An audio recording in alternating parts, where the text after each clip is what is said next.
પણ મને એક પણ દિવસ એવું નથી કોઈ પ્રમુખનો ફોન આવ્યો કે મહામંત્રી કે પ્રભારી અર્જુન ચૌધરી કઠપુતળી જેવો.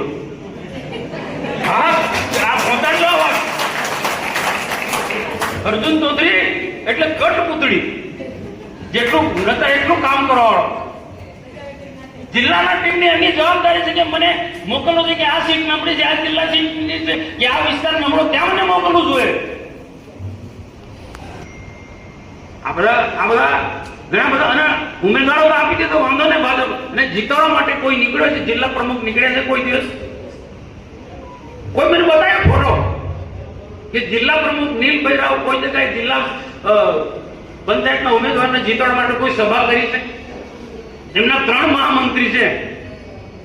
તમે બહુ સારો શબ્દ વાપર્યો. આ 10 વાગે ઉઠે અને ઉઠીને સીધા એસી કાર્યાલયમાં જતું રહેવામાં, આખો દિવસ ત્યારે ફોન પર બધું ટીચિંગ કર્યા કરવાનું બધું. ને કોઈ મહત્વના નિર્ણય લેવા હોય તો અમને તો પૂછો, અમને પૂછો.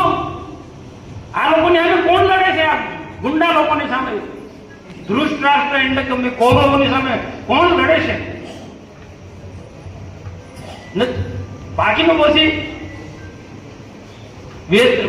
જીતી ગયા પછી બાકીનું મારે કહેવું નથી, બધા તમે જાણો છો. આ બધા કારણો છે, આમાંથી આપણે બહાર નીકળવું પડશે. ભારતીય જનતા પાર્ટીના કાર્યકર્તા તમે છો, એને ખબર છે. લોકો કામ માટે જાય 10 વાગે, 8, 9, 10 વાગે. ભાઈ તમે નેતા છો, તમારે વહેલી સવારે જાગવું જોઈએ, લોકોના પ્રશ્નો સાંભળવા જોઈએ. 10 વાગ્યા સુધી તમે ઊંઘો તમારા ઘરે, એ ભોલો હોય કે નીલ હોય. આ તો પદ છોડતો હોય તો નહીં ચાલે. અહીંયા કાર્યકર્તા સાંભળવો પડશે. 10 વાગ્યા સુધી તમે બિસ્તરમાંથી ઉભા નહીં થાવ. મેં નરેન્દ્ર મોદીનો દાખલો આપ્યો. જાઓ નરેન્દ્ર મોદી પાસે કાર્યકર્તા શીખે, આગેવાન શીખે. મેં વાત કરી હતી. 4 વાગ્યા માણસ જાગી જાય, બ્રહ્મુહૂર્તમાં જાગે, નીચે પ્રવૃત્તિ કરે, પૂજા પાઠ કરે, ના 9 વાગે તેનું કાર્યાલય ચાલુ થાય, લોકોને સાંભળવાનું ચાલુ કરી દે.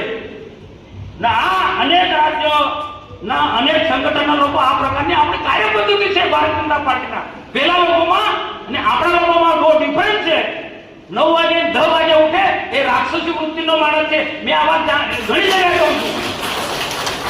આના 2 રાક્ષસો કે મેં કીધું ને બીજા કોઈ રાક્ષસો હોય, એમાં નીલ હોય કે પછી ભોલો હોય. ભોલાનું હું નામ છે? જેને પણ જિલ્લા પંચાયતની અહીંયા એક પણ મહામંત્રી કોઈ તાલુકાની સીટ પર કે જિલ્લાની સીટ પર ઉમેદવાર